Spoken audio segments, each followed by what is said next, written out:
mana je kita diam. Kan itu Andika. Saya pun tak perasan tadi Aidan duduk dengan siapa.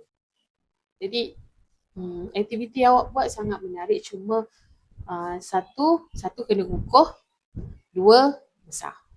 Itu je. Dan awak perlu tahu di mana awak nak gunakan awak punya ABM ini. Kalau awak rasa awak nak gunakan untuk aktiviti kelas, jadi dah kena tahu benda tu besar. Kalau dan berperingkat, sebab bila kalau untuk aktiviti nak guna untuk aktiviti berkumpulan, okeylah untuk 7-8 orang sekali kumpul. Okey, apa ada lagi? Macam yang ni tadi, saya perhatilah, bukan saya buat dekat depan, saya perhatikan budak-budak ni lebih suka pada bahan maujud.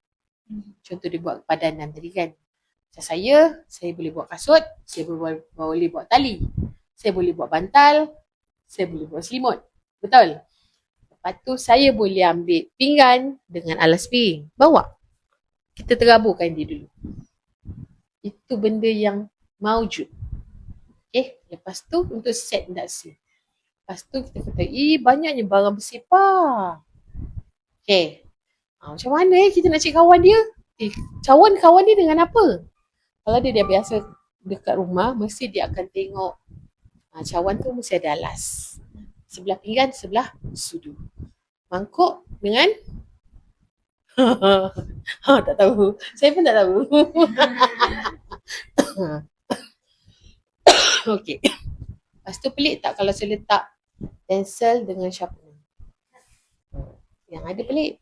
Asal cikgu tak letak kertas? Asal cikgu letak sharpener? Dia tak akan sebut pengurit. Saya je sebut pengurit.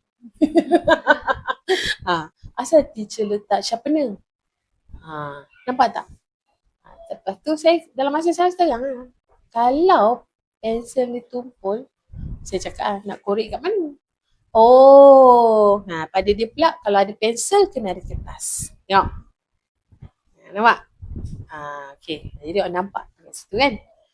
Jadi bab yang pusing tadi tu, huruf okey lah. Tapi nanti lain kali besarkan sikit Boleh? Boleh tak? Boleh. Bab nombor ke masuk kan? Itu sahaja. Tapi pada saya rata-ratanya mengikut spek dan awak perlu tahu ABM tu awak perlu guna kat mana.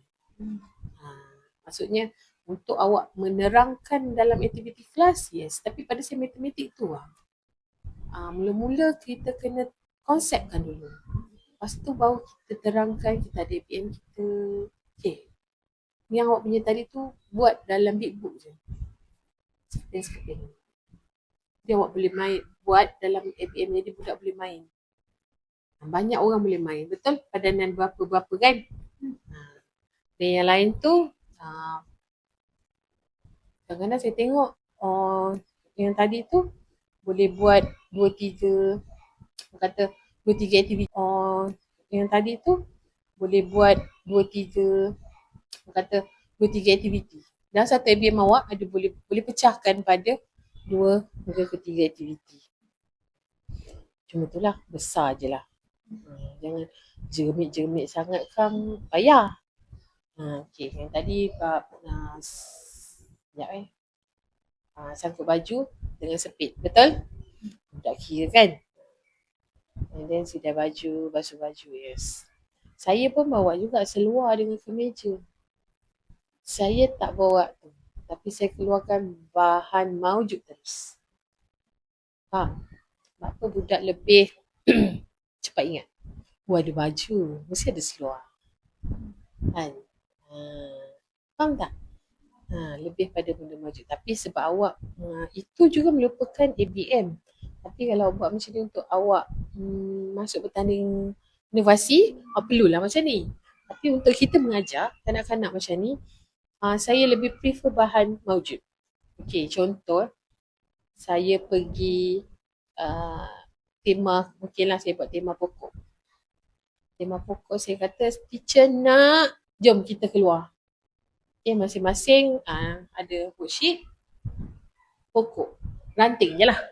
Okay, teacher nak semua ambil dalam 10 line. apa-apa. Lepas tu suruh dia gam.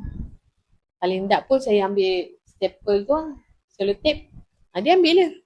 Dia ambil, dia tampal lah kat pokok tu. Lepas tu dalam masa yang sama lepas tu, sebelum masa kat luar tu, suruh dia kira. Boleh tak kira berapa helai daun ada kat pokok? Tak boleh kan? Nanti dia akan cakap lah tak boleh. Ataupun ambil bunga. Itu adalah konsep matematik yang kita boleh terang kat dia. Macam ni. Allah jadikan awak kan ada jari.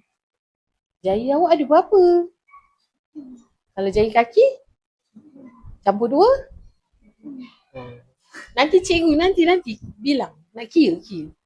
Dia orang nak kira. Tak apa.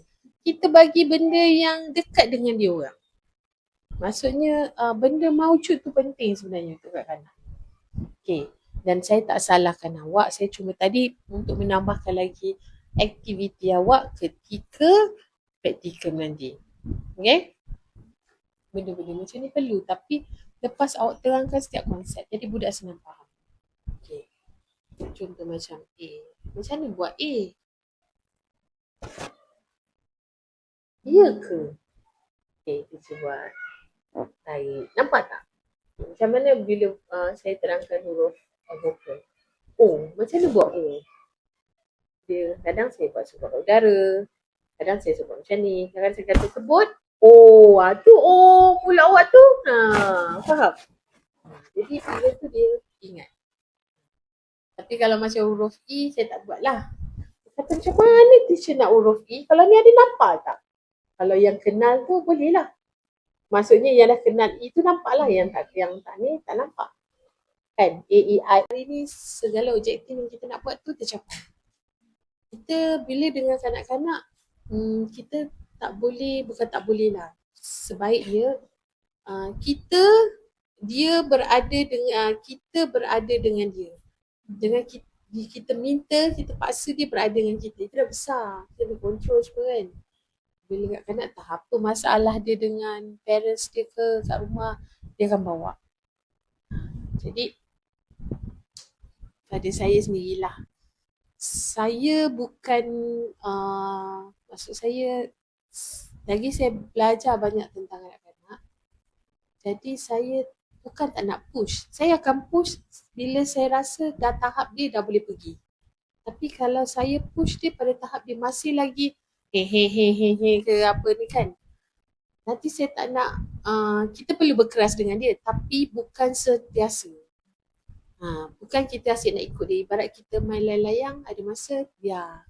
Masa tarik. Jadi baru cantik dia punya jalan ni. Macam tu lah. Jadi apa yang buat tadi pada saya, semuanya rata-ratanya tak susah. Tetapi memang tak susah lah pada kita besar. Tapi pada budak kanak-kanak yang kita perlu faham, kita perlu ikut perkembangan dia. Faham? Memang kita masing-masing target, syllabus nak kena macam ni, kita macam ni. Tak. Dalam masa yang sama, kita perlu empathy juga dalam diri kita. Kita ulang beberapa kali standard pembelajaran tu pun tak apa. Demi untuk anak-anak tu faham dan dia tak stres. Sebab tahap dia sekarang, kita nak dia bercakap, berkongsi, sosialisasi kan.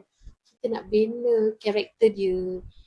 Jadi kalau mu nak bina karakter dia, boleh tak mu marah-marah dia? Maksudnya dia tak boleh buat tu, awak semua perlu marah dia. Tak boleh, nanti dia macam menyampah. Sebab benda berulang kali last week awak cakap, awak dengar, ni pun saya dengar.